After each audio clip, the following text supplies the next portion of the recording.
of long suffering, but he's also a God that remembers, right? He has history that he's shown us that he holds on to. He doesn't just forget, forget his history. We ought to remember the things that happened to our forefathers. Let's get Deuteronomy, right? Chapter 32, verse 7.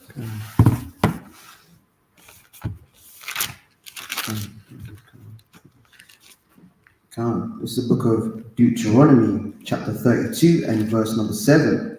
And it reads, "Remember the days of old, consider the years of many generations. Ask thy father, and he will show thee, thy elders, and they will tell thee." So we have to remember those days of old. And you have to go past, the days of old being the 90s. You say, oh yeah, remember the 90s, how good it was back then, and the 80s. Right? No, you have to go back, 90 years, 80 years, 900 years, and even 800 years. You have to go back even further than that in our history, because we know that our history has been taken away from, being readily taught to our people. So the history that we know of is mainly our oppressors' history, and we don't know the history in the lens of our own people and our own forefathers. But the Bible is that. The Bible is that historical record from the lens of our forefathers of the things that are going on in the earth, right? So that's what's important about the Feast of Dedication. The Feast of Dedication is about us remembering the days of old, and that's a command, right? And that's why Yahweh he remembered the days of old, and that's why he kept that feast day, right? Let's get that in John chapter 10, verse 22.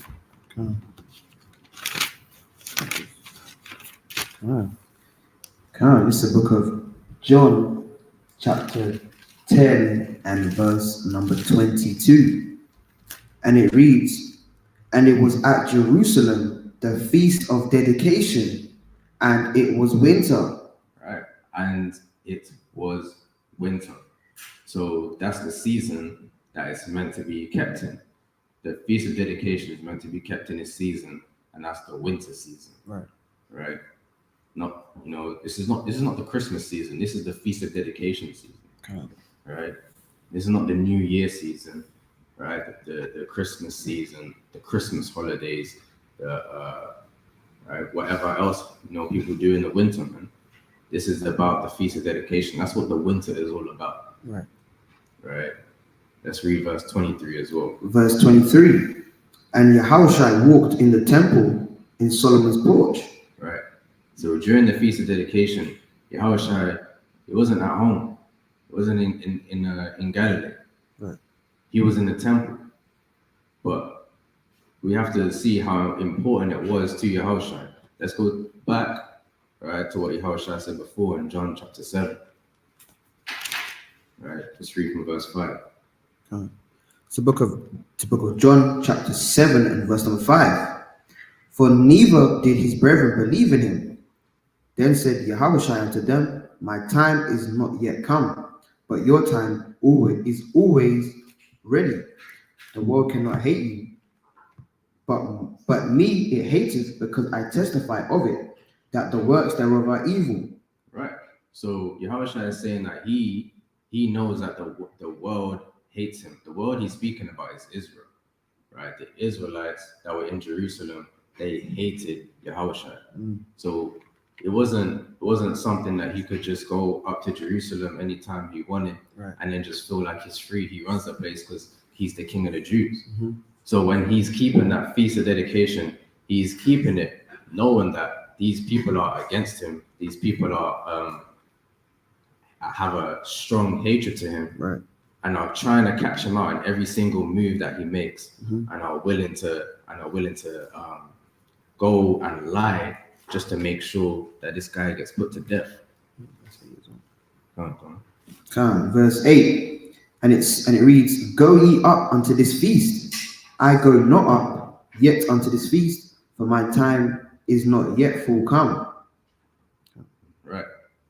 Let's read verse 10 as well. Verse 10, "But when his brethren were gone up, then went he also up unto the feast, not openly, but as it were in secret."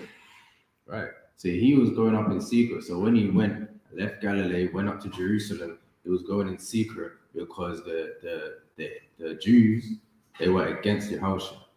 So when he's keeping that feast of dedication, he's keeping it knowing that he's facing persecution even being there. Right. So that's how important it was to Yahushua. He's keeping the feast of dedication. This is not just, that's what the Jewish man does, right? He does Hanukkah, right? This is an Israelite thing, Right. right? And just because, we don't like Jewish people, right, for, any lies that they may have said, any lies that may have committed, right? Damn. That might be brazen. It is what it is. Yes. Well, I kind of saved that. Any Jewish person that's lying, we don't like them, right? Say it like that. Yeah. Right. So, so the Most High, right? He's given us a feast day to carry out. That's why Yahushua is doing it. He's willing to sacrifice his own life just to be in Jerusalem, just to be in the temple, keeping the feast day. Right? Why would he be in the temple doing it? Because it's based upon Feast of Tabernacles, where you'd also go up to Jerusalem as well. Right? So that's the custom that they were doing. And it's all about the temple as well. So you're going to go to the temple and it's going to be, right, a sacred feast as well. Right? No. Let's go back to 1 Maccabees chapter 4. And then, what verse did we just read? Verse 46. yeah, let's read that again. 56. So book of 1 Maccabees, chapter 4 and verse 56. "And so they kept the dedication of the altar 8 days, and offered burnt offerings with gladness, and sacrificed the sacrifice of deliverance and praise." They kept that 8 days in the wintertime, right? This is before Christmas, right? The time of Judas Maccabees cleansing the temple was over 100 years before Christ had even been born and died, right? So what you're seeing is that Feast of Dedication is an 8-day feast, right? And what 8-day feast do we know about? Right? I want to think about what 8-day feast do we know about? Where, just like Tabernacles, how you have the first day being a holy day and the last day being a holy day, it's set up in that same way. Right? What you see is they actually stole Christmas. I mean, they stole the Feast of Dedication concept and applied that to Christmas. You can count Christmas from the 25th, right? 25th being the first day, and then 26, 27, 28, 29, 30, 31, and then the first Is that New Year's free? is New Year's Day. That's 8 days, where the first day and the last day are the sacred days, right? Where Christmas Day being the 25th, right, being the sacred day, and then New Year's Day being another sacred day, right? So Christmas is not something that we should be celebrating because they stole that from us keeping the Feast of Dedication when in the wintertime. So out of their envy, right, and hatred for the feast days that we're keeping, they decided to steal that and then make Christmas up to start doing that. And then New Year's Day, they threw that in there all around the same time. And then it was all a design because, they tried to mix, Christ with it. They tried to mix their other pagan festivals with it, Right. put it all in one. So it's not just, Saturnalia and this and that. They also tried to mix in the concept of Feast of Dedication being the 8 days, and they try to throw that in there as well. So that's how much we hate and detest Christmas and New Year's Day, and will not be partaking in these things. Right? You can't partake in Feast of Dedication now, and then you're going and celebrating Christmas after. Off. Right? You can't serve two masters. Right. Right? We serve in the Most High, and no lies that anyone has told against the Most High. Right? No. All right, so let's go to Daniel, right, chapter 8, because this is the background. Yeah, I do have a point as well, because like, see, same with the bless you. You see, the same concept runs with, as Israelites, we don't, we don't mix any wines, we don't integrate with other nations. You see, like with Solomon, in 1 Kings 11, when he started being with these strange women, you started seeing he went into idolatry. So you see that same concept today where, when you're with, let's see, he was with an Edomite, he was with someone of another nation, now you're going to go and celebrate Diwali. Now you're going to go and celebrate Christmas. Now you're going to go and celebrate the stuff they do. They kind of invite you down, I'll come celebrate Christmas with the family. But we're not trying to do that. Anyway. So yeah, come on. Yeah, definitely. There's no celebrating Christmas in the Bible saying, yeah, it's just time for the family to come together. And you're doing that. Right. All right. That's you. It's evil, man. With their gammon and their pigs in blankets. Right. It's nasty. Right. Daniel 8 and verse 8. Verse 1. Let's start with verse 1. It's the book of Daniel, chapter 8 and verse 1. And it reads, in the 3rd year of the reign of King Belshazzar, a vision appeared unto me, even unto me, Daniel, after that which appeared unto me at the first. Right. So there's a vision appearing unto Daniel. Daniel, he receives visions in his prophecies. Let's go to verse 15. Verse 15. And it came to pass, and it came to pass when even I, Daniel, had seen the vision and sought for the meaning. And then sought for the meaning. So he had a vision, and then he had to seek for the meaning, right? So, you may have dreams, you may have visions, but it's not enough to just, I had a dream, this happened and whatnot. You have to have the understanding and the meaning of it as well, that you need to know what these things represent, right? Like with the classic Acts chapter 10, right? With the vessels that came down with the all manner of beasts that Peter saw, right? That's a trance that Peter was in, right? Where he had animals in his vision. He had to seek for the meaning, right? When it said, Peter, rise, kill and eat, that wasn't, the Lord telling Peter to go and eat unclean animals. That's what Christians will go and justify. But those animals, they represented what? People. Right? You see in all through the scriptures that men are represented by different animals. Right. And that's what we're going to see in this vision. So it says in the 3rd year of the reign of King Belshazzar, right? Who's Babylonian king, really a prince, the son of Nabonidus. So this is around 550 BC that Daniel was having this vision, right? Let's read on in verse 2. Verse 2 or 15? Yeah, verse 2. Verse 2. And it reads, and I saw in a vision, and it came to pass, when I saw that I was at Shushan in the palace, which is in the province of Elam, and I saw in a vision, and I was by the river Ulai. Right. So it says that he was in Shushan in the palace. So Shushan, right, is what we call Susa today, right, which is in Iran. So in this time,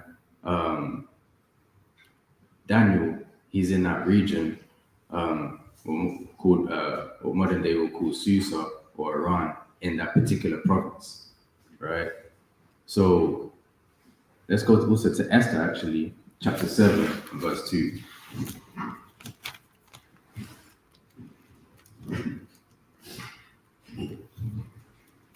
Because because Shushan is one of the chief places in the ancient world. How you had, particular capitals, and it became the capital of one of the chief capitals of the Persians and the Medes.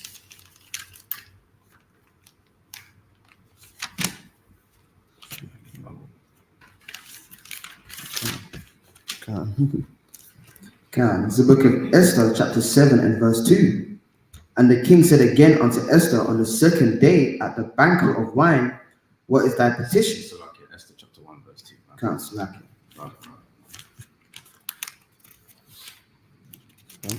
So like Esther chapter 1 verse 2. It's the book of Esther, chapter 1 and verse 2.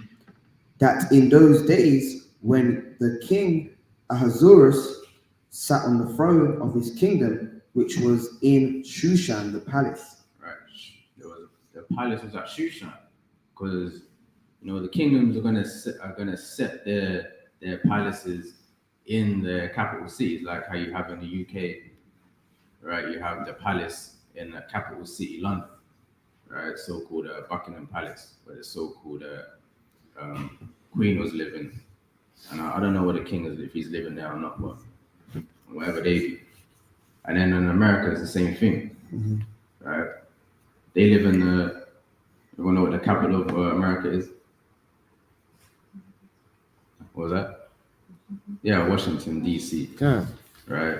And they have their palace in Washington, D.C., right? Which is the so-called White House, right? Where the king of so-called Babylon the Great, or so-called USA, lives, right? In the palace. So Shushan is a place where, the kings are going to be living in this place. Let's go back to Daniel chapter 8 and verse 3. Okay. So book of Daniel chapter 8 and verse number 3. And it reads, Then I lifted up mine eyes and saw, and behold, there stood before the river a ram which had 2 horns. Right, so there's a ram that has 2 horns. So first, let's slow down. Let's look up Shushan. Oh yeah, you can do it. Okay. Type in Susa. Yeah, Susa. I'm gonna read that. We'll read that first. First one. Yeah, the first bit. This one, yeah. Yeah.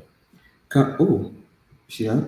So this is Susa or Shushan. It says, yeah. So from this part here. Susa served. Shushan. Yeah, that's it. Where it says that, yeah. Can't. Yeah, Susa. So you want to start from near Edom. The last sentence where it says Susa served. Susa. At the last bit, Susa served as the. Okay, this is Susa or Shushan. On the Wikipedia, it says Susa served as the capital of Elam and the winter capital of the Achaemenid Empire, and remained a strategic center during the Parthian and Susan periods. So this is one of the capitals of the Achaemenid Empire, and it was a chief place that the Persians had. So it's showing you also that the Persians, they go back to Elam, right? The Elamites, right? And when you look at the Persians of old, they look like Indians today. So this is what the ancient capital of Elam in modern day Iran. So a lot of historical things were happening in Iran, Iraq, and those type of regions in the world, right? So let's go to Esther. Daniel chapter 8 verse 3 again, just so we know, this is a time and place that we're dealing with. This is Daniel 8 and 3.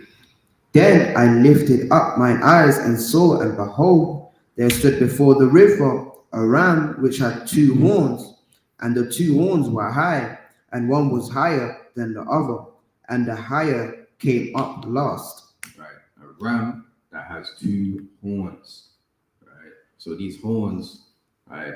If an animal that has particular horns, right? What's that? So this is a vision. Then you have to seek for the meaning. So these horns are not literal. He's seeing an actual ram, and it's just a ram with horns, and one horn is higher than the other, and it's just some deformed animal.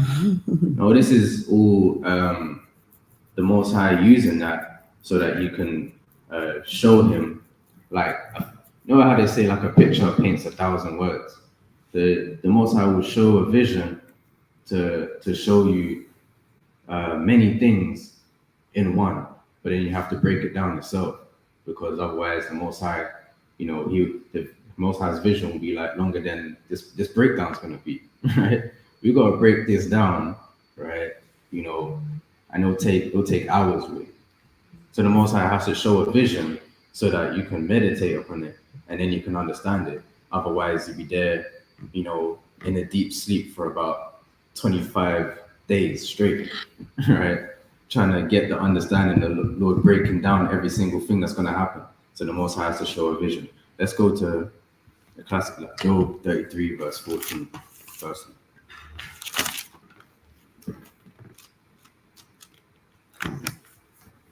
Okay. It's the book of Job, chapter 33 and verse 14. And it reads, For Yahweh speaketh once, yea, twice, yet man perceive it not. Yeah, the Most High will speak, and man doesn't automatically get the understanding. He might not perceive what the Most High is actually saying. And that happened with Peter, when he had the vision that the Lord had to re-emphasize 3 times. And then he still didn't get the understanding until Cornelius came to him, and it was broken down that, these animals, they represent, right, the Gentiles. Let's read on. Okay. Verse 15.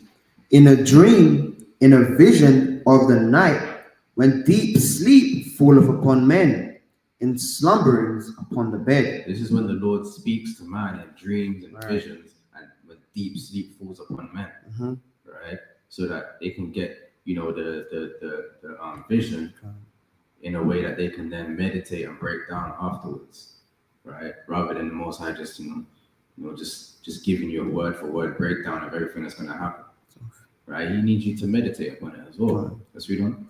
Then he openeth the ears of men and sealeth their instruction. So the Most High will give those visions, right, to the prophets, and then he opens up their ears afterwards so that they can gain the understanding of what this vision is actually going into, right? Like with the classic. Let's go to Acts 10 then, real quick. I keep mentioning it, right? And Start from. we can start verse 10. Okay.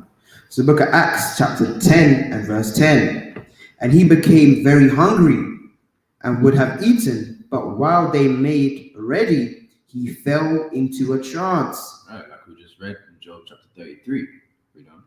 And he saw heaven opened, and a certain vessel descending unto him, as it had been a great sheet knit at the 4 corners and let down to the earth. Right. So this didn't obviously literally happen. He's in a trance and he's seeing these things occur. Right.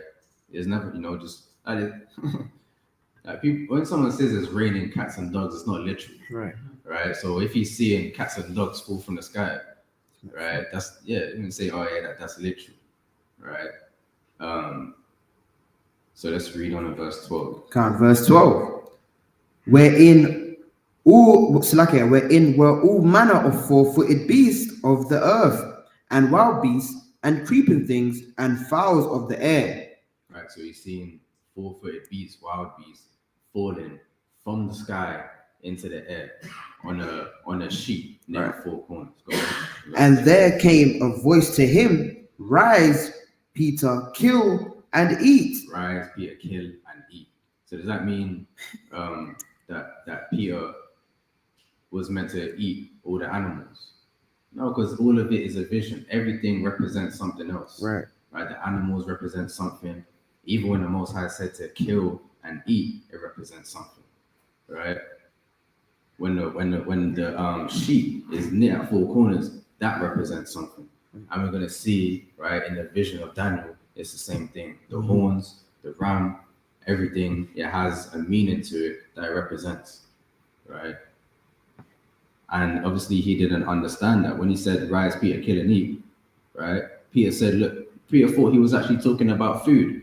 And a lot of people understand this as if, he's still actually talking about food. Right. But we know that he's not actually talking about food.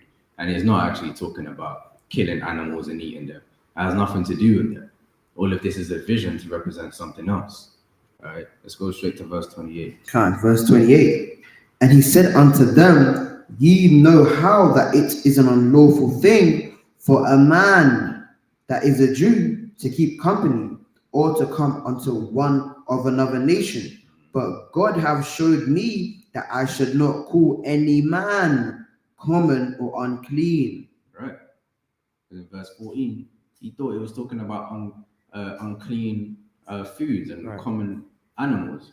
But it says, God has showed me, not the Pentecostal pastor who's trying to say this is why we can eat pork, right, has showed me. It says, God has showed me. Peter's saying, God has showed me that I should not call any man common or unclean. So those animals in this context is speaking about men in this vision, right? Because people can be seen as beasts, they can be seen as animals, right? All throughout the scriptures.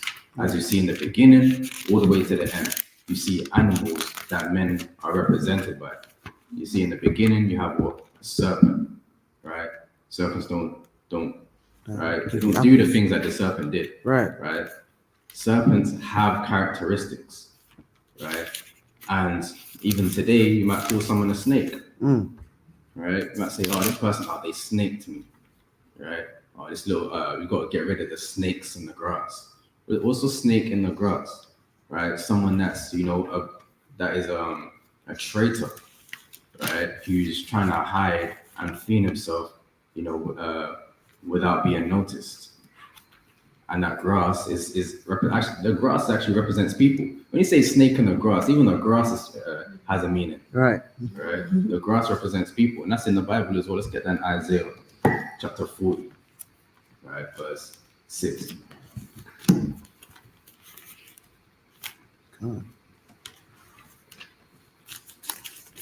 God.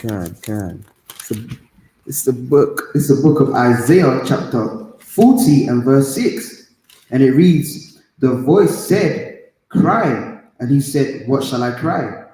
All flesh is grass, and all the goodliness thereof is as the flower of the field. Right, even in the Bible, it says all flesh is grass. Right? So when someone says, yeah, you got to get rid of the snake in the grass, right? The snake is metaphoric, and even the grass is metaphoric. So the Lord uses these things because even man knows that these things, because of the nature of them, because grass blades, they're all like, on the same level-ish, and they're all kind of the same, because like humans, there's many humans, there's many grass. Everything has a meaning to it that you can use upon the earth. That's why the Lord uses, let's get Hosea 12 verse 10. Classic as well. What's that? I was going to go to that.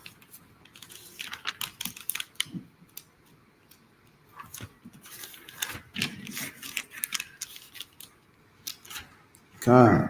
It's the book of Hosea, chapter 12 and verse 10. I have also spoken by the prophets, and I have multiplied visions and used similitudes by the ministry of the prophets. So when it comes to prophecy, the Most High uses visions that he'll multiply, right? That he'll give unto man, and he'll multiply the vision. That we see with Peter, he multiplied the vision to Peter, and he gave that vision twice, right? That's Hosea 12 and 10, right? He multiplied the vision unto Peter, right? And used similitudes in the visions. So in the visions, not only are the visions multiplied, but similitudes are used, right? Particular animals can be used to represent people, and it's also going into the characteristics of that animal, Right. right? That you see throughout the scriptures. Even empires kind of have particular animals attributed to them Right. because of the characteristics of that animal. Just like we were saying about the serpent, and at the end you're going to read about dragons and right and leopards and beasts and stuff like that. All of these things, because of the nature of those animals, you have to understand in order to know why the Lord is attributing that particular animal to that particular people or person, right? Yeah, can't. Let's go to Isaiah 1 and 3 as well, right? Because just like Zechariah is saying, when you look at the characteristic of Israel, we know Israel was called what? If anyone knows, what is Israel called? They're referenced as a particular animal. The what? To some extent, but more so the lost Khan. So the reference as a lost sheep, and that's the characteristic is that they're wandering, and if they don't have a shepherd, what happens? They wander. They just go all about. All right. So let's get that. Let's read that. Isaiah chapter 1 verse 3. The ox knoweth his owner, Right. and the ass his master's crib. Right. So the ox and the donkey, right? They know where it is they have to go back to, right? But what? But Israel doeth not know, my people doeth not consider. So the Israelites, the lost sheep of the house of Israel, we don't care. We don't know who we are because we don't have our shepherd, right? Well, mostly we don't know our shepherd. Now, all praise to the Most High, we know who our shepherd is, right? But you see, the characteristic there is that Israel doesn't know because some people don't have a shepherd, they don't have a guidance because they don't read the scriptures, they don't know what's going on. See what I'm saying? So the characteristic again that Israel has is being the lost sheep, right? Because obviously without a shepherd, everyone's all over the place. Like our people, our nation is all over the place because we don't follow what the word says. But obviously, when we have now, we know who we are as Israelites, right? Like Isaiah 4 and 6 says, my people perish because of lack of knowledge. Because you reject what the Most High has given to you, He's going to reject you too. That's why our nation is destroyed. You see what I'm saying? Right? Let's get Psalm 73 verse 22. Psalm 73 verse 22. Let's get that first. God. It's the book of Psalms, chapter 73 and verse 23, you said? 22. And it reads, so foolish was I and ignorant. I was as a beast before thee. Right. So, in ignorance and foolishness, Most High can just render you, just look at you as a beast, right? Because what separates us from animals is what? Understanding, right? Spiritual understanding at that. So that's why people that don't have spiritual understanding, you might call someone a donkey or different types of animals, right? Because of the things that they do, right? The Lord calls people. Let's get Deuteronomy 23, start verse 17. Right? You might call the police pigs. You might call snitches, rats, right? And that's in our vocabulary as well in the Bible. Deuteronomy 23, verse 17. It's the book of Deuteronomy, chapter 23 and verse 17. There shall be no whore of the daughters of Israel, nor a sodomite of the sons of Israel. Right. So this commandment is that there should be no whoredom amongst the Israelites, daughters or sons, right? And it calls the daughters doing it whores, and when the Israelites are doing it, sodomites, right? Because in Sodom you had all manner of evil fornications, right? So sodomy or Sodom, I'll say, isn't just about homosexuality. It's about all types of flesh that men desire that was not right. Was being deemed as okay in that place. Let's read verse 18. We're going to see what another word for a sodomite is, or another word for a whoremonger. Verse 18, thou shalt not bring the hire of a whore or the price of a dog. Or the price of a dog. So the whore, as you see, was that daughter of Israel, and that sodomite, right, is called a dog. Right. So the Lord will use animals, right, to represent particular men because of their attributes, right? You know, dogs, they feed at the scraps, Right. stuff like that. Yeah, so with that understanding, let's not get confused when we hear Pastor saying, oh, as long as we bless the food, that means we can eat it, right? Because obviously that's showing the lack of actual study to realize, oh, wait, the Bible speaks in similitudes, the Lord speaks to us in similitudes, and you can see that. So it's not, okay, now we can just eat pork. Because if that's the case, when we go into like Luke 15, I believe it is, where we see there was a pig's feeding, right? The parable that Christ is going into. The man is not looking at the pigs that food as food, so he's looking at the food they're eating. So why is he not looking at if everything's clean and we can eat that, why is he not looking at the pigs as food?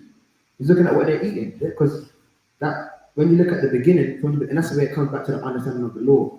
If from the beginning it's not considered food, why now later on down the line is it now, okay, that's food now? So that's Luke 15 and 15, I believe, to verse 16. I think it is.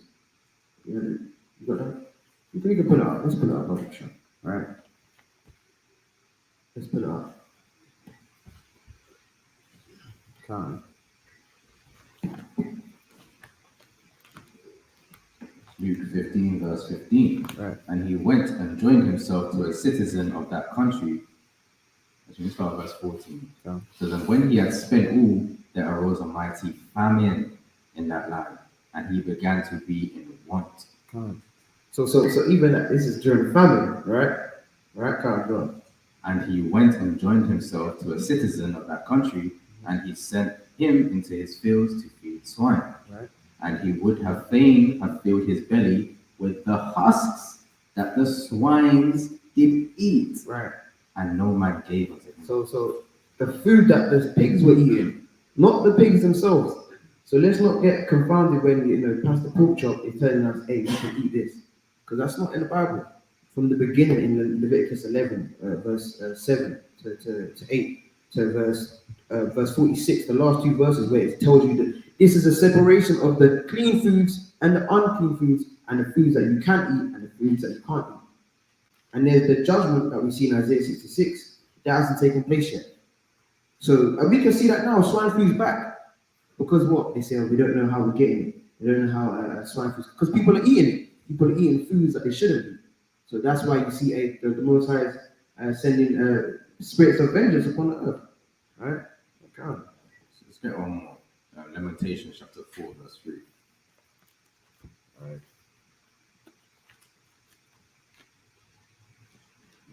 You gotta mute up in it. You gotta mute up online. It was online Bible show.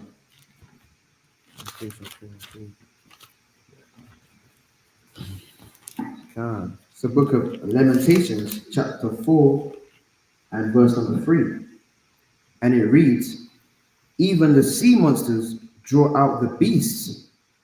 They give suck to their young ones. The daughter of my people is become cruel like the ostriches in the wilderness. Right. So the daughter of my people become cruel like the ostriches. This is a similitude where this is actually specifying Israelite women. Right. So the daughter of my people, meaning the Israelite women, because it makes a distinction between the sons of Zion in verse 2 and the Israelite women. Right. In verse 3, it says they become cruel like the ostriches of the wilderness. Right. Because ostriches have particular connotations to it, particular attributes that the Most High is using as to why he's calling them ostriches. Let's read verse 4 as well.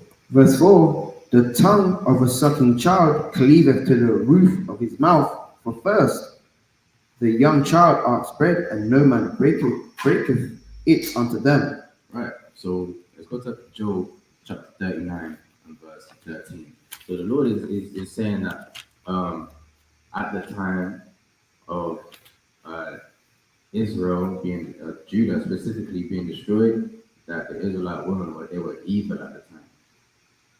Their evil women are being likened unto ostriches. Right? And you got a lot of ostriches amongst Israel. Right? Let's read that. It's the book of Job, chapter 39 and verse 13.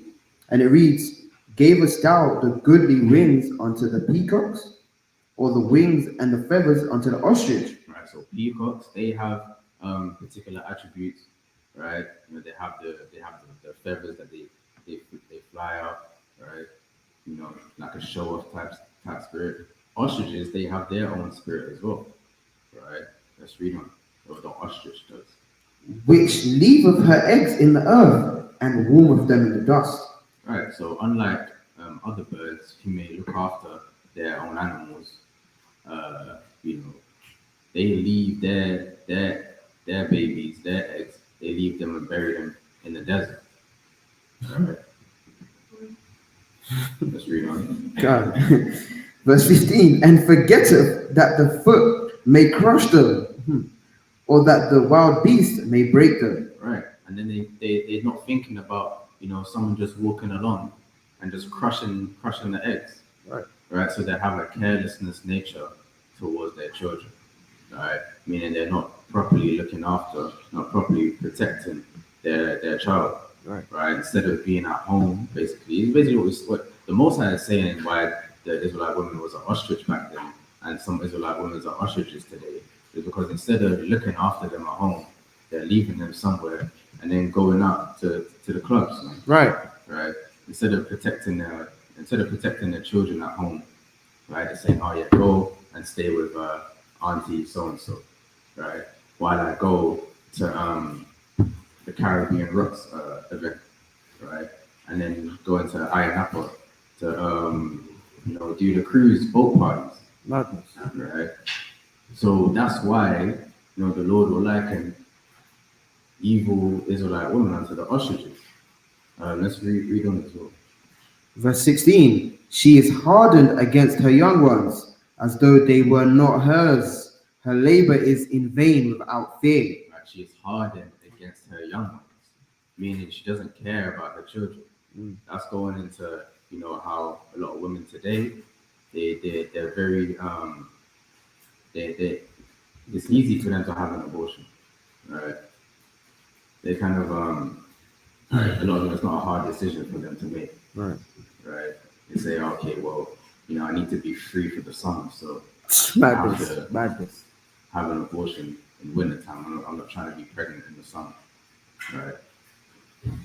Because I want to still be out there. Let's read on. Verse 17, because God hath deprived her of wisdom, neither have he imparted to her understanding. Right, the Most High took wisdom away from the ostrich. They don't have that, right? They're just out there. Let's look at what ostrich looks like as well.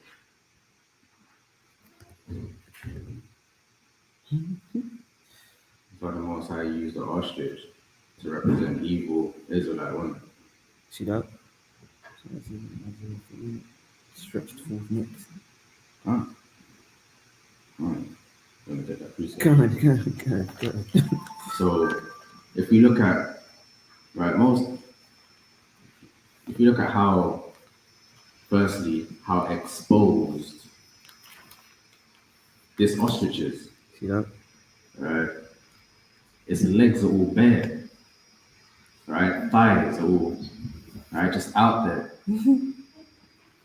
right? Showing off, everything it can show off, right? But it's with the skirts are high as hell, right? Because you got the cheap thing from a PLT, right? Them cheap PLT dresses, man, them party dresses that are all skimpy. Yeah, you're walking around and you're just pulling them down, like you're just skanking the whole time you're walking around, man. Right? Doing the jungle skanking all the way down the road because your dress is too short, right? So that's how the Most High used it. And let's get that Isaiah 3. 16, is it? 16, yeah. It says in the book of Isaiah, chapter 3 and verse 16. Moreover, the Lord saith, because the daughters of Zion are haughty and walk with stretched forth necks, and wanton eyes, walking and mincing as they go, making a tinkling with their feet. Right. And if you ever seen an ostrich run, right, and go around, they kind of shake themselves from side to side, and they have stretched forth necks. Right. Right. Ostriches have the long necks pointed out, right, so they could get up in everybody's business. Right.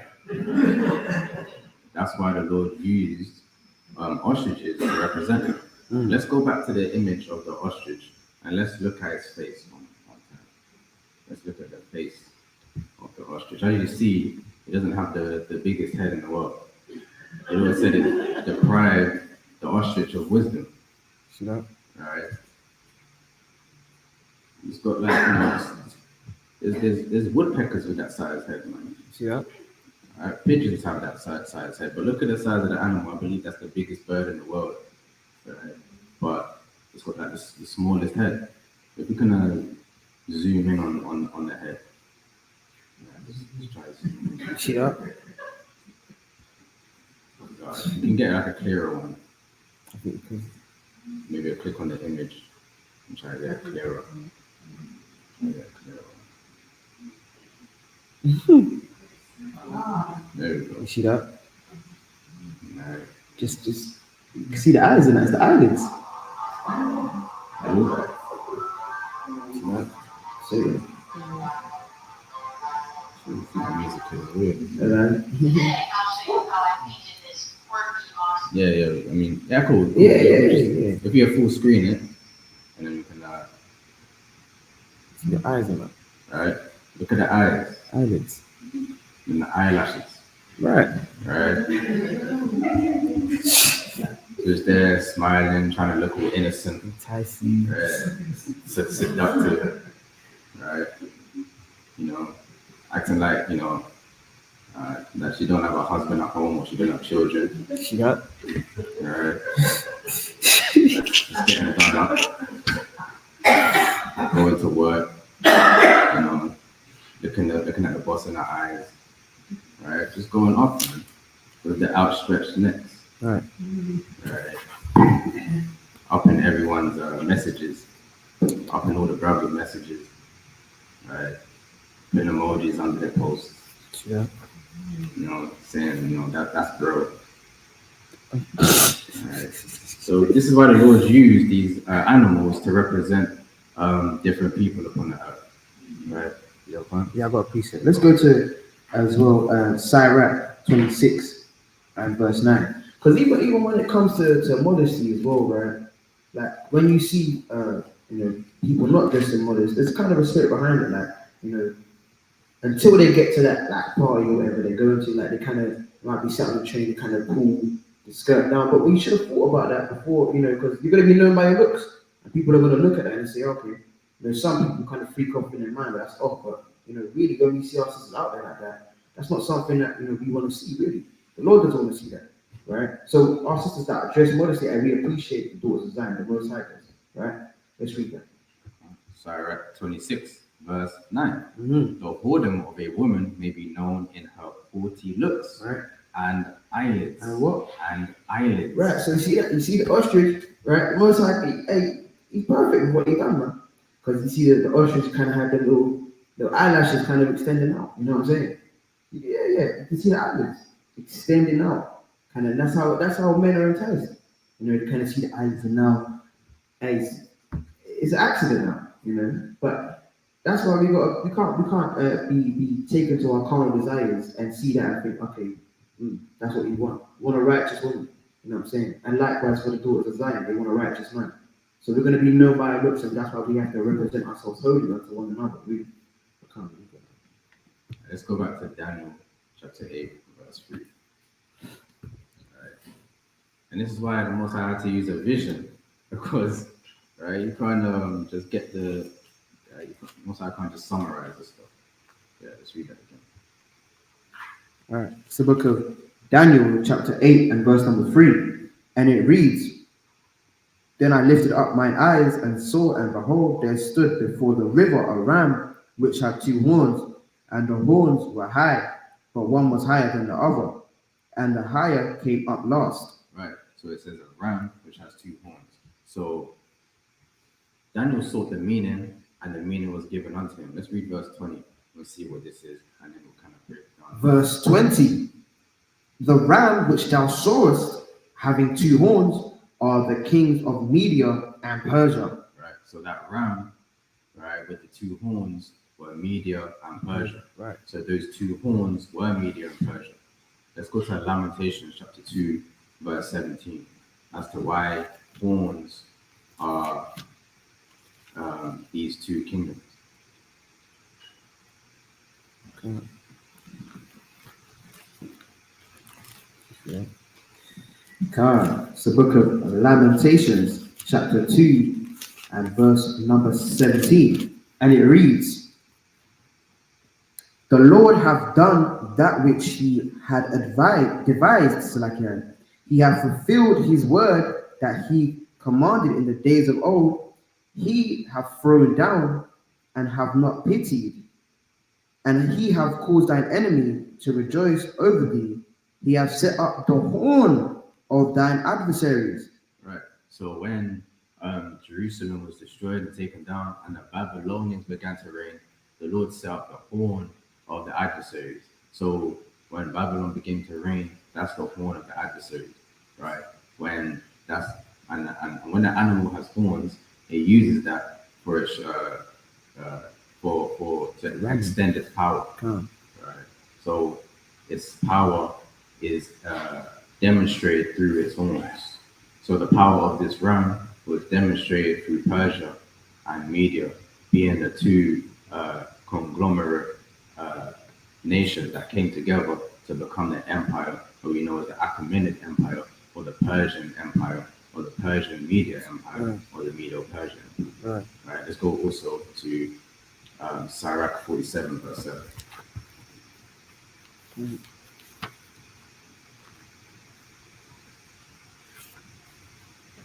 Yep. This is the book of Sirach, chapter 47, and verse number 7. And it reads, For he destroyed the enemies on every side, and brought to naught the Philistines, his adversaries, and break their horn in sunder unto this day. Right. So if a ram don't have no horns, it's just a little sheep now. Right. Right. So if you break the horn of particular animals, it's lost its. It's like taking someone's sword away from them, right? That relied on their sword, or right, like David did to Goliath, right? Took away his sword, right? So that's someone's power. Let's go with one more. Numbers 23, verse 22. Right. So that horn represents strength. Right. I'm gonna prove it. So Numbers 23 and 26 and 3. Numbers 23, verse 22. It's the book of Numbers, chapter 23 and verse 22. And it reads, God brought them out of Egypt. He hath, as it were, the strength of a unicorn. Right. So it's not talking about a flying horse. Right. Right, with the one horn. Yeah. We're not talking about Pegasus flying around. Right. That's not what unicorn was back then. Right. Unicorn, when you go into the etymology, uni, which is one, and corn is the Latin word for horn. Right. That's why in French and other languages, horn, I believe, is like corn or something like that. Right. Or cornet or something like that. Right. If I'm not mistaken. Right. So maybe verify that. But right. So that's talking about one horn. So the strength of an animal that has one horn, for example, a rhinoceros is a strong animal and it's got one significant horn, right? So the Lord, he brought us out of Egypt like a strong animal, like a, what's that? Yeah, kind of. So it's like in French. Yeah. So corn, I mean, it's another way of saying horn back then. So just like a rhino is a very strong animal and it's got that one horn extended from it and it uses that when it's attacking. Because rhinos, yeah, it's strong, but it doesn't punch. It doesn't stand up on its two back feet and then start throwing jabs and stuff like that and hooks. Right? It uses its horn for its strength. That's what animals are doing. So when the Lord uses horns in the scriptures, he's speaking about the strength of that thing. Right? Let's go back to Daniel chapter 8, verse 3. I have to take our time with it. 3. Yeah. Okay. So look at Daniel chapter 8 and verse number 3. And it reads, Then I lifted up my eyes and saw, and behold, there stood before the river a ram which had 2 horns. So those 2 horns were the Persia was one horn and Media was another horn, right? Because you had the empires with different beasts that they represented. Right. And this time period is referring to the time where the Achaemenid Empire or the Persian Empire was about to be in rulership. Right. Let's read them. Okay. Which had 2 horns, and the 2 horns were high, but one was higher than the other, and the higher came up last. Right. So one of those horns was higher than the other, and the one that was higher came up after. Right. So out of those 2 horns, you see that it was a Media that was first, and the Persians, they became higher and came up last. That's why you don't refer to it really as the Median Empire. You refer to it more so as the Persian Empire, right? And this empire was dictated in different ways. Let's go to Daniel chapter 7. Right. Okay. So book of Daniel chapter 7 and verse number 5. And behold, another beast, a second like to a bear. Right. And this is also talking about the Persian Empire, right? But in this instance, it's likened unto a bear, right? Because let's read verse 2. So this is a separate vision, right? So yeah, it gets deep. It's not, the Bible's not all about, the Jews stole our heritage. Yeah, there's other things in there. Right. Right. So we have to take our time with. So this is a separate vision, separate to Daniel 8, right? And this is the Lord using a separate vision to represent different nations that are going to be ruling upon the earth. Let's read verse 2 for the context. Verse 2. Daniel spake and said, I saw in my vision by night, and behold, the 4 winds of the heaven strove upon the great sea. Right. And so this is in his vision. Go on. And 4 beasts came up from the sea, diverse one from another. So these beasts are going to be different nations that are going to be on the earth from the time of Daniel, right? From the Babylonian Empire, Daniel's going to describe these 4 beasts. Let's read through so we can see the context and prove that the bear is the Persian Empire. Let's read verse 4. Okay. Verse number 4. The first was like a lion and had eagle's wings. I beheld till the wings thereof were plucked, and it was lifted up from the earth and made stand upon the feet as a man, and a man's heart was given unto it. Right. So the first was like a lion with eagle's wings. Let's look up. See that? Did it give it the name of it as well? Lamasu. So if you type that. Khan. So this is the Babylonians. They worship, right, different gods, but one of the main gods that they was worshiping and dealing with was actually a lion with eagle's wings, right, called Lamasu. That's Lamassu. Right. Let's get that.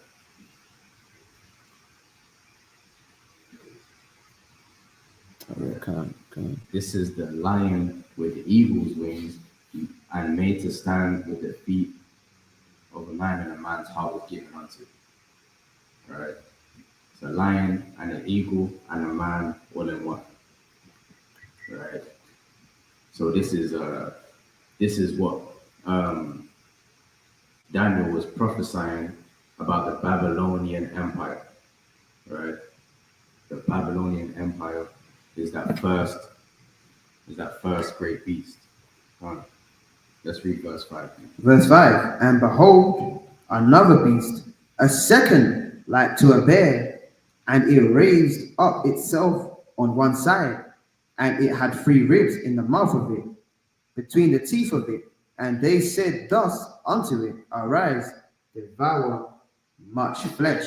Right. So a bear is different to a lion. They're both strong animals, but a lion is more fierce, it has more conviction than a bear, right? Because bears kind of have like a cuddly spirit to them, right? Because not every bear is that aggressive, I believe. You have some bears that are not so. I've seen that video that Jamaican guy kind of right, some bear comes into his garden and says, "What? You paying rent? You're not paying rent right here." He runs up the bear out of his garden. Right. And you can't do that to a lion. You cannot run a lion out of your garden, tell him, "Oh, you're paying rent." Well, you can't chat to a lion like that. But bears, they're different, right? Bears, right? They are fierce animals, right? But what is also different about a bear and a lion is that bears are larger than lions on a physical level. And what was different to the Babylonian Empire and the Persian Empire is that the Persian Empire was larger than the Babylonian Empire. Significantly larger. Let's get an image of that.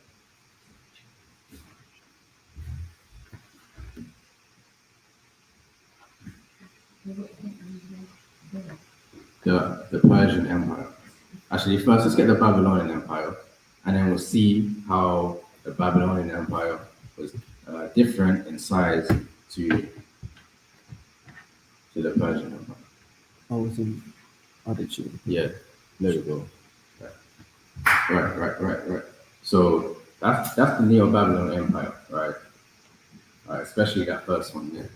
Right, that's the landmass that it had. It had all of the Fertile Crescent, right? The chief regions upon the earth. And then now let's see the Persian Empire, and it's going to be significantly larger, right? Like bears are one of the largest animals. Right, significantly larger. So what was different about the Persian Empire to the Babylonian Empire is that just as bears are less aggressive than lions, right? And lions are more about being a king. The Persians, they were more allowing of other nations to be within it. They had a multi-ethnic society. People could worship and serve their own gods and things like that. Let's go to Isaiah chapter 44 and the last verse, I think it's 28.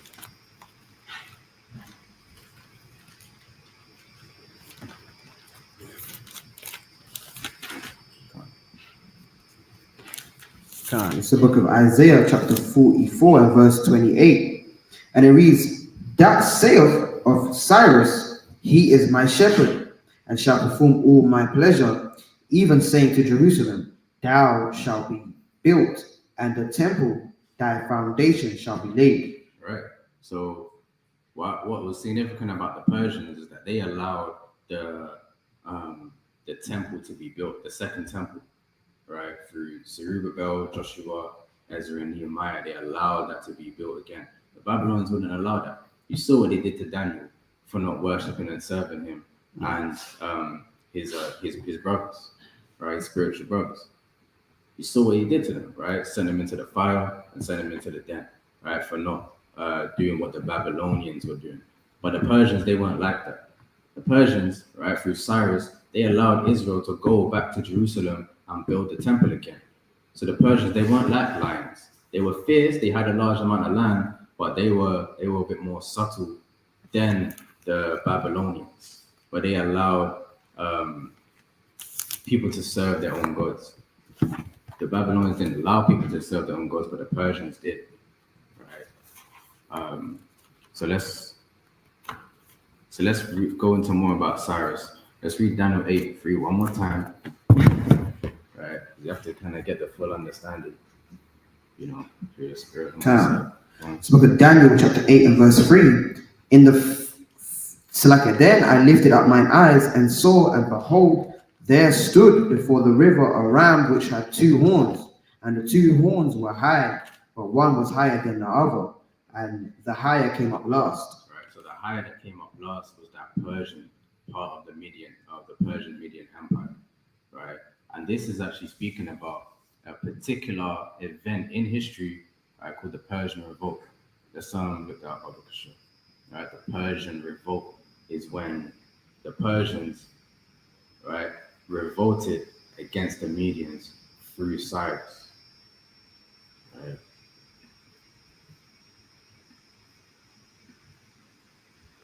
Let's read that account. The Persian Revolt. Let's go on first. Right, so I just read in Isaiah. Right, Isaiah was written around 700 BC. This is before Cyrus was even born. Yet the Lord prophesied of Cyrus before he was even born. Right, that's how prophetic and deep these scriptures are. I'm not trying to donate. Did you go down a bit, but sure. It reads, the Persian Revolt was a campaign led by the Persian King Cyrus the Great, in which Perseus, which had been under Median rule, revolted against the Median kingdom and declared its independence. After several battles, the Persians defeated the Medes, establishing the Achaemenid Empire. Right. So this is, it says, around 553 to 550 BC. Right. Before that, the Persians took complete power of all of the lands that you see. They had to first revolt against the Medians because they had all the land in the eastern part of the world. Right. In the western, sort of, or relatively western, the Babylonians had chief rule, but in Media, if we can go back to the map of the Persian Empire, you can see what I'm talking about. You have to look at the maps otherwise. We just kind of just naming names. Right? Can you go back to the map of the Persian Empire?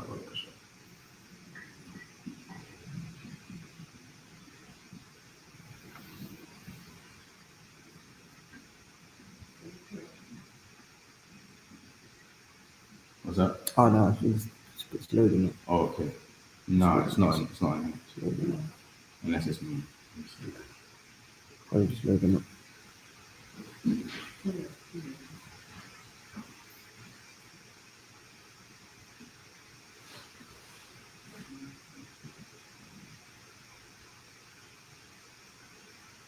Well, if you're at home, search up the Persian Empire. You should have Google. You know what I'm saying? Search it up. Search up the Persian Empire. Come on.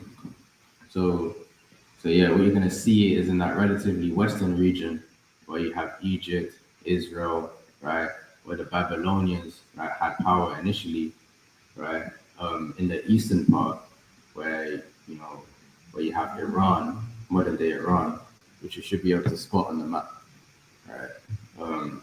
In the eastern part, for those right here, on the right, that's the Median area, right. That's where the revolt is taking place, and then that's taking place, and then because of that, now the Persians now have a significant amount of power, and then from there they're able to take down the Babylonians, right?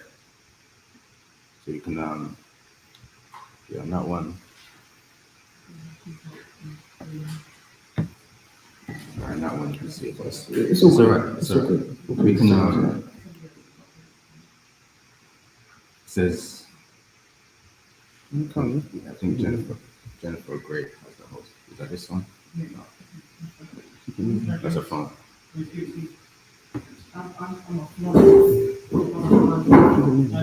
Yeah. Go on. Let's read on. Daniel 8 and verse 24. Okay, Carl. Daniel chapter 8 and We're reading verse number 4 now, right? Right. So we have the ram with the two horns. Two horns were higher, and one came up last and was higher than the other. That's the Persians from the time of the Persian revolt, revolting against the Medians to have power, where the Persians are the spearhead of this Persian empire, or the Achaemenid empire. All right. Yeah, can't just read. Verse 4, and it reads, I saw the ram pushing westward and northward and southward, so that no beast might stand before him. Neither was there any that could deliver out of his hand, but he did according to his will and became great. All right, and that's what you're seeing. So you can kind of still see it. If at home you can see on the Persian Empire, right, which is towards the east, right, you're gonna see that they would have to push westward, southward, and northward, right, being from the east, and that's when they had taken over where the Babylonians had power, right? It came from the east, went west, right, towards Jerusalem, north towards where Turkey is, and southward towards where Egypt is. That's where the Persians, which is that ram, had taken power and dominion over the earth. And this is a highly contested region, right? No one was beefing over Germany and France and those type of lands. Right. What all of these lands have in common is that this is really the Garden of Eden of old, right? With the four rivers that you read about, right? Pison, Gihon, Hiddekel, and the Euphrates are all in this region here. And that's why anyone who's ruling that region where the four rivers that are mentioned in Genesis 2 is going to be who has power on the earth. Right. So who's ever ruling over the Nile, ruling over the Jordan, ruling over the Tigris and Euphrates rivers are the ones that have rulership on the world. Not the people that rule over the German rivers or right. It's not about any of those things. It's about those four regions. That's where the Garden of Eden is. Right. Let's prove that real quick. Right? Genesis 2. We'll prove that all of these things are taking place, right, where the Garden of Eden is. It's not. And what we call the fertile crescent. The Garden of Eden is not in West Africa, man. It's mad places that people are saying. Yeah. All right. Well, it's not in South Africa. It's not in South America. All right. In Genesis 2, start with verse 10. Here's the book of Genesis, chapter 2 and verse 10. And it reads, and a river went out of Eden to water the garden, and from thence it was parted and became into four heads. The name of the first is Pison. This is it which compasseth the whole land of Havilah, where there is gold. Pison, which is another name for the Jordan River, it says it compasseth the whole land of Havilah, Havilah being Saudi Arabia. So the Jordan River, it goes down Saudi Arabia into where the Red Sea is, right? So it goes around that whole land. Let's read on. Verse 11, the name of the first is Pison. Yeah, 12. Okay, so like in verse 12. And the gold of that land is good. There is Bedilim and the onyx stone. And the name of the second river is Gihon. Then the same is it that compasseth the whole land of Ethiopia. Right, so that's the Nile River. Right, the Nile River, right, goes around Ethiopia or Kush. Right, it goes alongside it.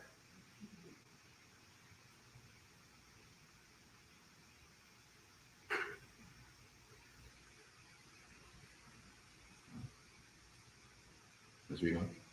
Time. Verse 14. And the name of the third river is Hiddekel. That is it which goeth toward the east of Assyria and of the east of Assyria, right? That would be the Tigris River. That goes toward the east of Assyria. Right. Let's read on. And the fourth river is Euphrates. Right, and the Euphrates. These are the four main rivers upon the earth. Let's read verse 15. Verse 15. And the Lord God took the man and put him into the Garden of Eden. Right, that region there. Go on, to dress it, and to keep it. Right, to be the ruler of all of that land. Right. This is the portion of Adam. Right. Right, to be the king of that whole place. Right. So let's go back to Daniel chapter 8. Right.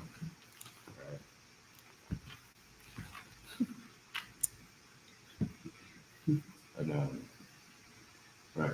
So let's read verse 4 one more time. Daniel 8 and verse 4. And I saw the ram pushing westward. Right, that ram being the Persian Empire pushing westward. So if you can get that Persian Empire just to see one more time, right? It came from the east, right? Yeah, this, and we can see Persia and Media on that map. Right. If you click on it, then we'll get a better view of it. That's how we'll just.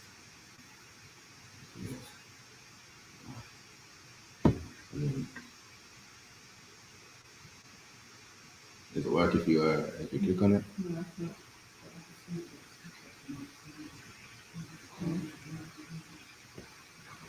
Alright, well, regardless, we should be able to see, if you're at home, we'll be able to see Persians and the Medians, they're in the eastern region, so they're pushing westward.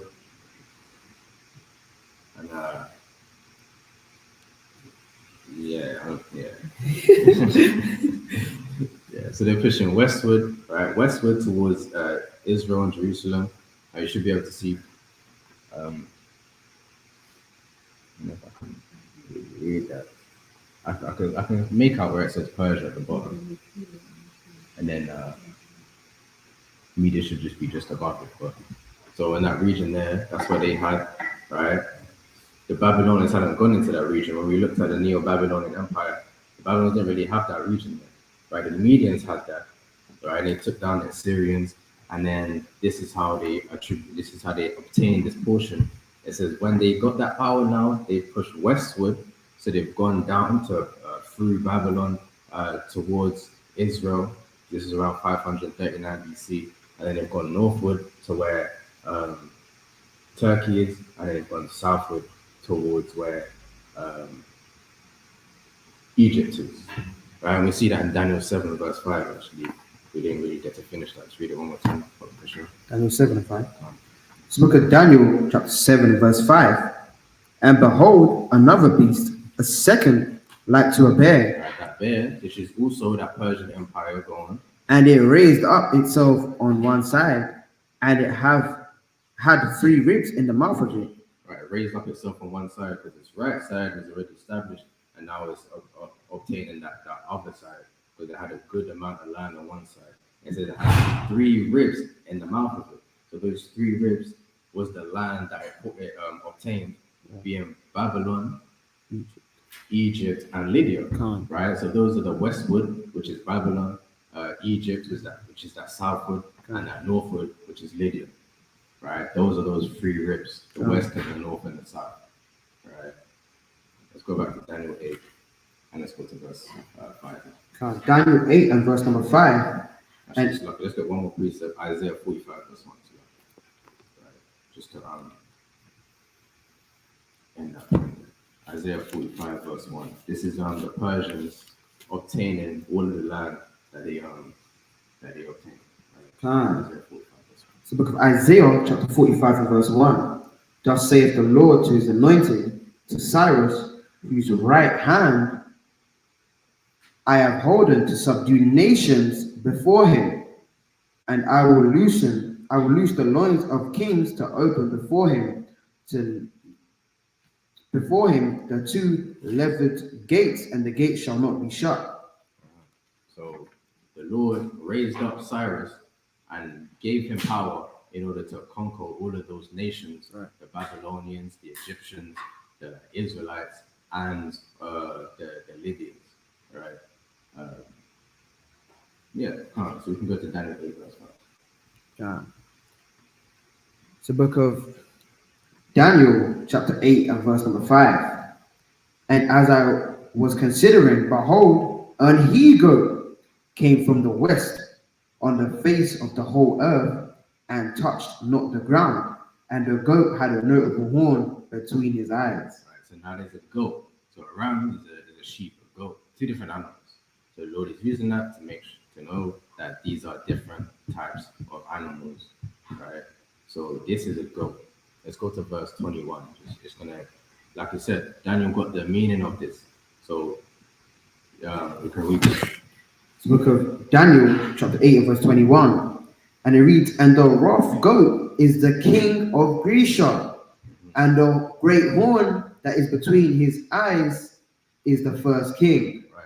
So the rough goat is the king of Grisha, right? So the Greeks is that goat that came, right, from the west, right? Greece is relatively, where you look at that Persian Empire, in the west, right? And they came and took down the Persian Empire, right? And this is something that happened over, right, quite a few years, right? I believe over maybe 150 years that the Greeks and the Persians were beefing each other until the Greeks fully obtained power, right? From around 480 BC all the way down to about 332, 331 BC, right? Let's go to First Maccabees, chapter 1, verse 1. Right. Right, and this is where it's going to come into the context of the Feast of Dedication. It's the book of First Maccabees, chapter 1 and verse 1. And it reads, and it happened after that Alexander, son of Philip, the Macedonian, who came out of the land of Chetan and smitten, and Slakia, had smitten Darius, king of the Persians and Medes, that he reigned in his stead, the first over Greece. The first over Greece. Right, so Alexander, right, who's referred to as Alexander the Great, he is the first over Greece. So he is actually that first king that you read about in Daniel chapter 8, verse 21. Right, the Bible prophesies about men that the world knows and will tell you is a real person, and will go as far as to say is a great person. Right, the Most High already prophesied of these people. So then you say, the Bible is not real, and now you go say history is not right. Right. So the Bible is historical, right? And this event has taken place, right, where he smitten Darius, king of the Persians and the Medes, right? Remember, they were the ones who were ruling, and then the Greeks came after, being that goat had taken over those lands, right? And this happened in a decisive battle over a period of time of over 100 years of wars. Let's first go to Esther chapter 3 and verse 1, because those Macedonians were already well acquainted with the Persians. Right? Let's get that in Esther chapter 3, verse 1. The Macedonians were already well acquainted with the Greeks. Right. It's the book of Esther, chapter 3 and verse number 1. And it reads, after these things did King Ahasuerus promote Haman, the son of Hammedatha, the Agagite, and advanced him and set his seat above all the princes that were with him. Right. So this Agagite, right? Agag goes back to Esau, right? So Haman, he's an Agagite, right? And he's been promoted in King Ahasuerus, right? Who's the king of Persia.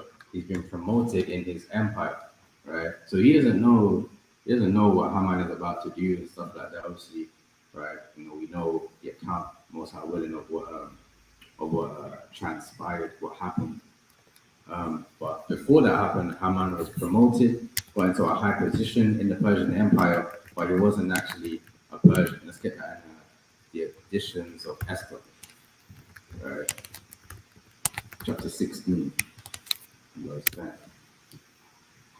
You see what type of man that Haman was.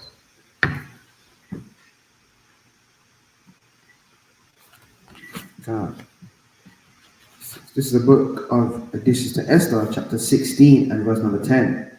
So this is after the wickedness Haman did, where he tried to kill all of the Jews, and then King Ahasuerus took the Israelite side and ordained or helped ordain that Purim can be observed throughout Persia, right, or the Persian Empire even. And then Haman was judged, he was killed, and then this is the account afterwards, after that happened. For Ammon, a Macedonian, Macedonian, we just refer to him as an aggregate, right? Going back to Esau, right? Because these Macedonians, these Greeks, are the Edomites. right? Right, go on. The son of Amminadab,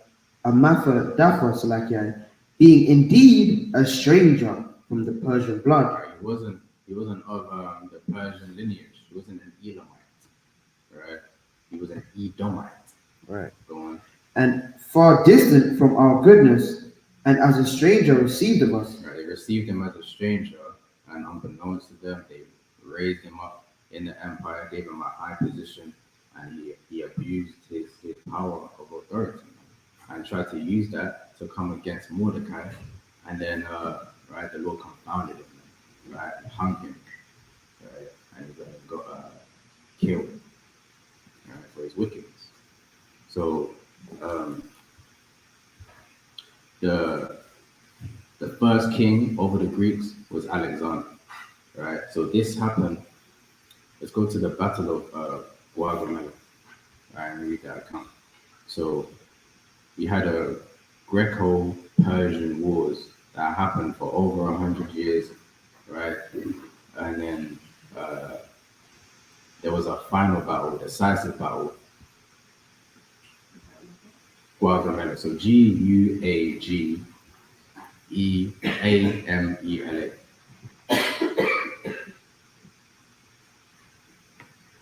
There you go. All right. Let's read that. Let's read that first bit. Come.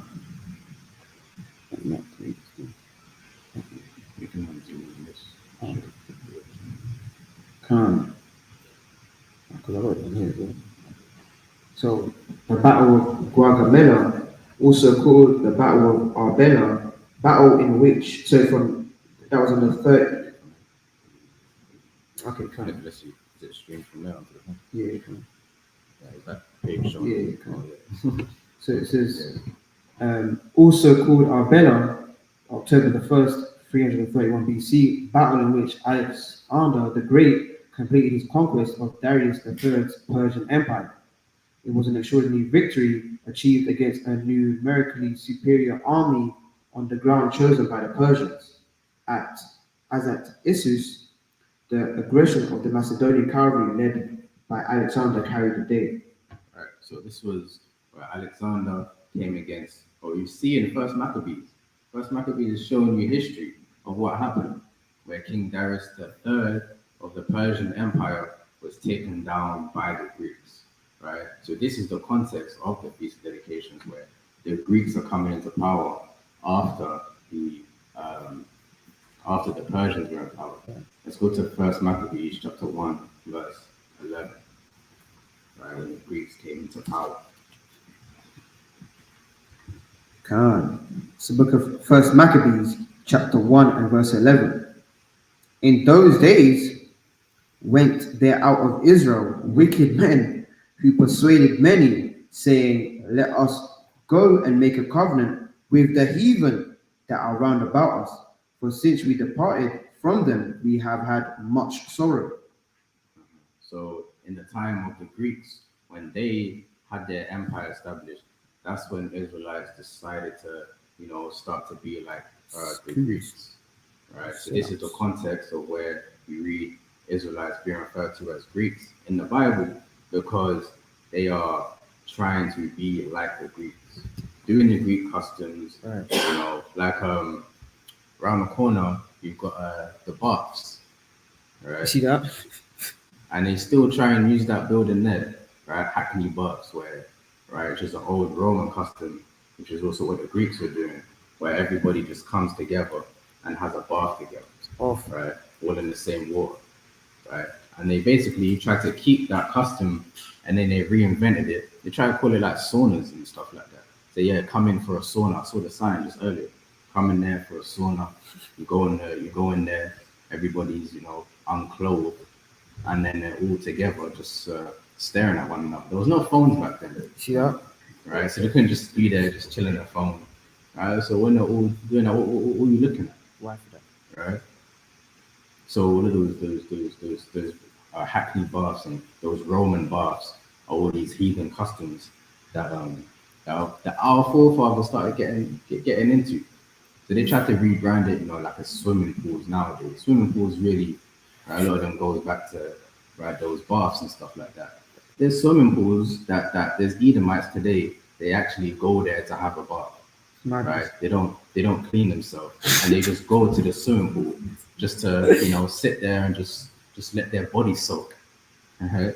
And then they just rinse themselves off. Yeah. Even worse, right? So in Oxford Circus, right? Ever walk down like some of the side roads, kind of was waiting to going out one time, my friends, and then we seen this gym. We see this gym now. And obviously the gym is like, normal gyms, you might see like the windows, you can see people, they're working out, they're running, right? This gym is kind of suspicious, right? You see it's dark and the windows, you can't see in. And then I think I'll show you my room. Later on the website, in that gym, right? It's men, right? No clothes on, right? They're working out, they've got the sauna, and you can sign up as a subscription, you sign up, you go down there, because it's that same spirit it's still about, man. And this is in Oxford Circus. You finish Friday night, finish work, trying to work out. People are still going there. People are still going to this place. They're fully unclothed. They're doing their thing. They're working out, right? So you can see that same spirit, and some of the images you've got some so-called black men in there, right? So yeah, man, madness. Let's read up from verse 7. God. So First Maccabees 1 and 7. It reads, First Maccabees 1 and verse 7. So Alexander reigned 12 years and then died, and his servants bare rule every one in his place. So the kingdom of the Greeks was separated to Alexander's servants, right? People that were not like his, house servants, but people that were under his army as servants. Right. So like the generals of the armies. Let's read on verse 9. Verse 9. And after his death, they all put crowns upon themselves. So did their sons after them many years, and evils were multiplied in the earth. Right. So as the brother was saying, right, the Greek customs increased evil upon the earth. Right. That's where things got extremely worse. Right. And I see these Greeks, these are the Edomites gaining power. Right. So probably have to. I won't move on from this point because we'll have to finish here. So this is Alexander. He's died. He's split his kingdom to his servants, to his generals, and now these are the ones who are starting to reign upon the earth. So one of these kingdoms that came out of there is the Seleucid kingdom, right? Seleucus was one of his servants, and Seleucus, right, and his sons is where you get Antiochus, right? Let's read on verse 10. Come. Verse 10. And there came out of them a wicked root, Antiochus, surnamed Epiphanes, the son of Antiochus the king. Right, so Antiochus surnamed Epiphanes, Antiochus the fourth, and he's the son of Antiochus the king. His dad was Antiochus the third, right? Go on. Who had been an hostage at Rome, and he reigned in the 137th year of the kingdom of the Greeks. Right. So it was under his rule, under his rulership, that out of the Greeks who had conquered the Persians, that you had the Seleucids. Right. Let's get the Greek Empire. We don't know where end on this point anyway. Yeah, go on. Let's look up the Greek Empire. Yeah, come. So as well, if we can, while this is putting that up, can we get 2 Maccabees 4? and we'll start from verse 15 because, like, when you don't have the Apocrypha, you won't understand why now in the New Testament you see the mentioning of Greeks. You won't understand the history. You just say, and that's Christianity for you. They remove the Apocrypha, and now we just got New Testament, Old Testament, and that's it. Everyone is just now Greek. You know, Galatians 3:28. You know, where there is neither Jew nor Greek, but we have to understand the history of how they even got to that, right? So that's what you see. Let's read that one first. Let's read that. If we can get an image though, an image of the empire, like the map. Yeah. Second Maccabees chapter 4 verse 15. Right. Not setting by the honors of their fathers, but liking the glory of the Grecians best of all. Can't read on. By reason whereof sore calamity came upon them, for they had them to be their enemies and avengers, whose custom they followed so earnestly, Right. and unto whom they desired to be like in all things. Right. So this is the context of where we understand. Okay, who the hell are the Greeks in the New Testament? So called, right? That's the Israelites. It's showing that they were like, and remember we see in First Maccabees 1:11, the wicked men of Israel said, "Let's make a covenant. Let's join unto them." You see here, Second Maccabees 4 and verse 15 to 16, that they copied the customs of the Greeks. So that's why they now call themselves Greek. Like that Timothy, for example, his dad was a Greek because not literally, but because he was keeping the customs of the Greeks. So I'm saying, so that's what you see in the book of Romans, Ephesians, Thessalonica, etc., etc. These are the Greeks that are Israelites that take upon the customs of the Greeks, right? So that's where Christianity, if you don't know about the Apocrypha, yeah, you're going to be confused, you're going to be confounded. Oh, wait, how did they all become Greeks? Did everyone agree? And that's where they kind of put that, okay, everyone's grafted in, right? That's where that spirit comes from, because you don't know the history behind the Apocrypha, you know, and that's, remember, it's an intertestamental period, correct me if I'm wrong, where intertestamental Salakia, which is the period between the Old Testament, so-called, and the New Testament. There's about like 400 years of history missing. How did we just get to, everyone being a Greek? We don't know what's happened before that. When we go into history, like we see in the book of Maccabees, we see, because they took the customs of the heathen, they joined to the heathen, right? We can't. And that's why we're showing that out of the book of Daniel as well, because these things were prophesied and they link up exactly with the historical accounts that, every scholar pretty much agrees with as well. If you can look at that map, and then after we'll wrap up. So,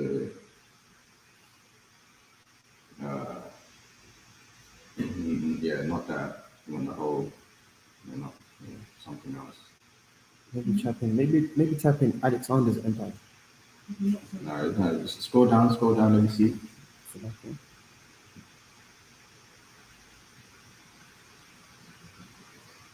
Right, there, that red one. This one? Oh. Yeah. Oh, that's a video, but if you can maybe zoom in. Because otherwise it will start the video. But yeah, you should be able. We can make it out. So yeah, it says Seleucid Empire. Right. So the Seleucids. So this is the Greek Empire, and then the Seleucids is a part of that. At the bottom, you see where it says Ptolemaios, right? Which is the Egyptian part of the Greek Empire, where you have like Cleopatra, dealing with Mark Antony and all of those stories there that came out of the Greeks that actually reigned in Egypt and became pharaohs. So Cleopatra was not an Israelite. She's an Edomite. She wasn't black. Right? She's actually a Greek white woman. Right. But we're dealing with the Seleucids at the moment. The Seleucid part, right, is where Antiochus came from. Right? Antiochus Epiphanes, Antiochus IV, being a son of Antiochus III. He was the one who came into, we'll have to, kind of go into like another time, most time willing. He's the one who went into Jerusalem and defiled the temple and defiled the altar and ordained wicked practices to be done. Right. So, I guess that's, the most time we kind of got there in the end. So still, Persians, they were reigning. The Greeks came in And out of the Greeks had split their empire up into different parts pertaining to Alexander's death. Seleucus was one of them, and out of the Seleucids, you had Antiochus the Fourth, who around 168 7 BC has gone into Jerusalem and profaned the altar as to why Judas had to go to war amongst the Israelites and cleanse that place so that we can have a piece of dedication today. So that's the background context to that, right? So I'm gonna close out there. Is there any questions or anything? And it's just good to see that in the scriptures that Yahushua actually attended the feast of dedication. Because obviously, sometimes it seems like not one of his appointed feasts, but of the appointed feast he last given us, but he's Yahushua was attending it. So that's really interesting. Right.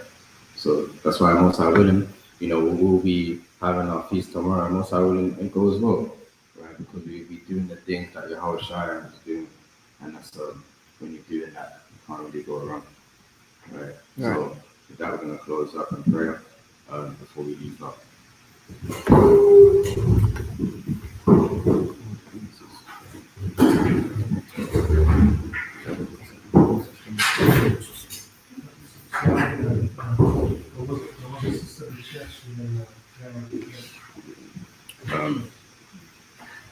Where is it? Let me see.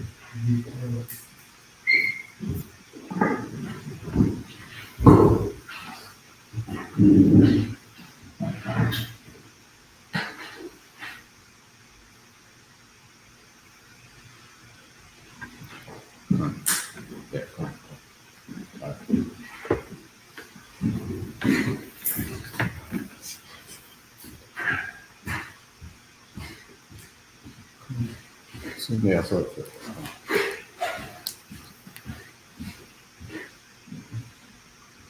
Kala Yahweh, Ba'ashem, Hamashiach Yahushai, Brakatha Yahweh, Brakatha Yahushai, Brakatha Yahweh, Brakatha Yahushai, Brakatha Yahweh, Brakatha Yahushai. Lord, we are thankful to you for giving us your understanding, that we can be not as fools, not as the beasts on the earth, but we can be kings and priests and princesses, Lord, with wisdom and understanding. Right. Lord, we thank you that we are not given into our old ways, but you formed us into a new creation in Hamashiach Yahushua. As Yahushua has died, resurrected by you for us, for our sins, we can do the same for the sins that we have committed. That, Lord, I pray that we are forgiven for all of the things we have done in ignorance, not knowing any better. Lord, I pray that you forgive us, that we can be a cleansed creation unto you, that we can be no longer defiled in iniquities anymore, but you can purge away our sins through the blood of your Son, Yahushua. Lord, we want to also purge away any infirmities from us. For those that are struggling with infirmities of this world, the sicknesses and illnesses, whether it be cold, flus, diabetes, asthma, Lord, I pray that you can look over us and protect us, that we be not afflicted in any of these things, that will be given not over unto death before our time. Lord, I pray that you can strengthen us. You can strengthen those in our congregation that are dealing with any illnesses, that to fight and to battle the spirit of Satan that wants to take us out, Lord. I pray that also all the brothers that are laboring amongst Israel, here in the UK, here as well as America, Lord, that are laboring to preach a word, that they can be saved today on your Sabbath day as they go out to teach at camps, Lord. That you prevent not the word from having its full course, but you allow it to have its full course, Lord. That the lost sheep of the house of Israel can be edified, can wake up. Lord, this is our desire. We're not here for any vain glory. We're here that your name is glorified upon the earth, and I pray that this is what is the outcome.